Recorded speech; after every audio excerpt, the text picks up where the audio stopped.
خلوها احلى من الاول. جوز الهند دي يا جماعه والله ترجع ريحتها احلى من الاول كمان. طب هنعمل ايه يا ام شيماء؟ السلام عليكم، ازيكم يا حبايبي، عاملين ايه؟ يا رب كلكم تكونوا بخير. لو عندك جوزة هند مريحه، طبعا دي جوزة هند مريحه مني وريحتها وحشه خالص، ما ينفعش استخدمها في اي حاجه، لان استخدمتها في اي حاجه حلويات او اي حاجه هتطعم الحاجه معاكي ومش هتخليها حلوه خالص، وبعد ما تخسري عليها هترميها. طب نرمي جوزة الهند دي؟ لا طبعا، الكيلو منها دلوقتي 150 جنيه، كل حاجه بقت غاليه مولعه نار.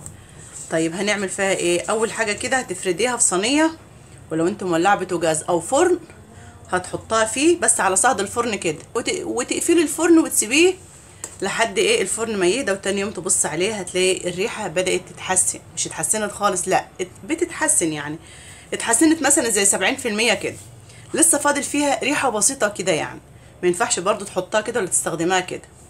طبعا كنت عامله بقى حلاوه قشطه، حتى فيها زبيبه هي، وشلتها طبعا وايه ولقطت حاجات من حواليها كده، وادتنا الطعم الوحش والريحه الوحشه دي. ويفضل طبعا لما يكون عندك مكان في التلاجة تشيلي فيه المكسرات، لان المكسرات بالذات بتلقط اي ريحه حواليها. فحطها كده في كيسه او في برطمان وغلفيها كويس وحطها في التلاجة، هتعيش عندك زي ما انت عايزه. دلوقتي بقى هنعمل ايه علشان ال 30% اللي فيها يروحوا خالص ويختفوا؟ هنخلوها احلى من الاول. جوز الهند دي يا جماعه والله ترجع ريحتها احلى من الاول كمان.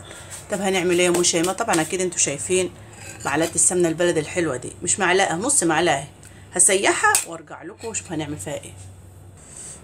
وسيحتها اهو، بحطها بقى ايه على جوز الهند كده، واخد شويه كده برضو ايه، اجيب كل اللي في الطبق، مسيبش حاجه خالص، لان السمنه البلدي ايه غاليه، بس بصراحه الغالي ثمنه فيه. وتمسكي جوز الهند كده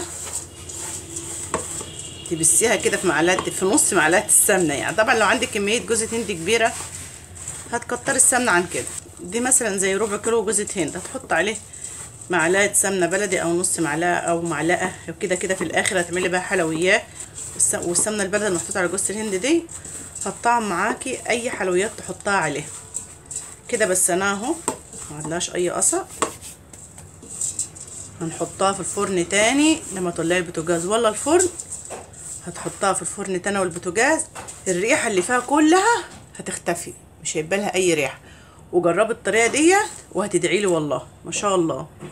هي اصلا دلوقتي السمنه البلدي خلت الريحه ما عادش موجوده، بس زياده تاكيد ترجعي تحطها لما تولعي الفرن والبوتاجاز تاني على هبو والنار كده، ما تكونش النار حاميه جامد يعني. بعد ما تطفي البوتاجاز كده تقدري تحطي ايدك في الفرن كده، زق الصينيه وهي مفروض فيها جوز الهند. افردها برده معاكم هوريها لكم على صينيه كبيره كده، على صينيه كبيره.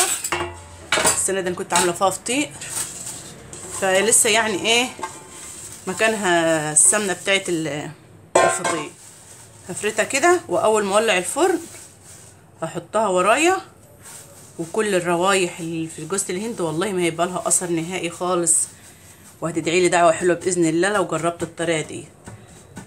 اتمنى يكون الفيديو عجبكم واستفدتوا منه يا حبايبي. وبعد كده ما يبقى عندك جوزة هند والطعم منك مش هتخاف عليها خالص، ترجعيها زي الاول واحسن كمان.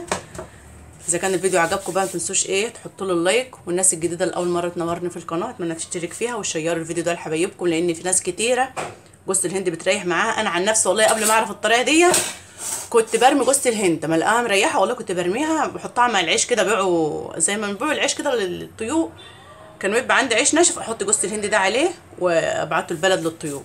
لحد ما اكتشفت الطريقه دي، لان بصراحه الحاجات بقت غاليه، فلازم على قد ما نقدر ايه نرجع الحاجه زي ما كانت بايه تفكيرنا البسيط كده. يا رب يكون الفيديو عجبكم استفدتوا منه. مع السلامه يا حبايبي.